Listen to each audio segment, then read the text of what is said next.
from many backgrounds, all with one duty. Diversity has long been celebrated in the 82nd Airborne Division. We were the first racially integrated unit in the United States Department of Defense. Rotate from left! We're the first division to have female infantry company commanders. And this is the first division that was organized with people from all over the country.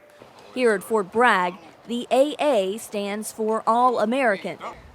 The base has paratroopers from all 50 states and more than 120 different nationalities. Rear left. Private First Class Irvin Andrean grew up in Indonesia before moving to the eastern U.S. state of Pennsylvania as a teen. He joined the Army as a mechanic and says he has never felt out of place. When I first got here, they all welcomed me, like they never treated me differently. Sergeant Selene Uribe grew up in the United States, but English was not her first language. She says joining the U.S. Army took some adjustment at first. Coming from a very small town, which is Rich Grove, California, 99.9% Hispanics, it was a culture shock.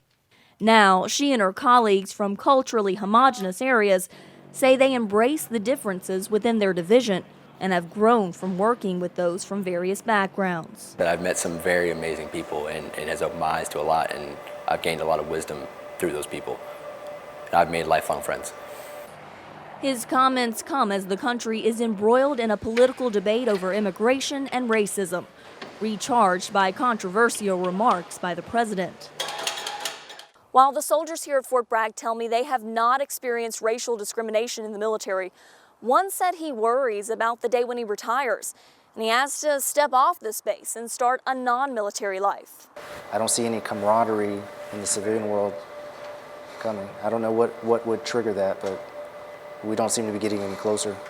He says the 82nd, and the entire U.S. Army for that matter, has an established code of conduct that does not tolerate racism.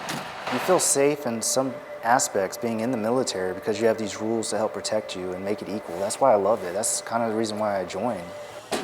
Even as the political debate surrounding diversity and racism dominates headlines, the Army continues to welcome recruits from throughout the world.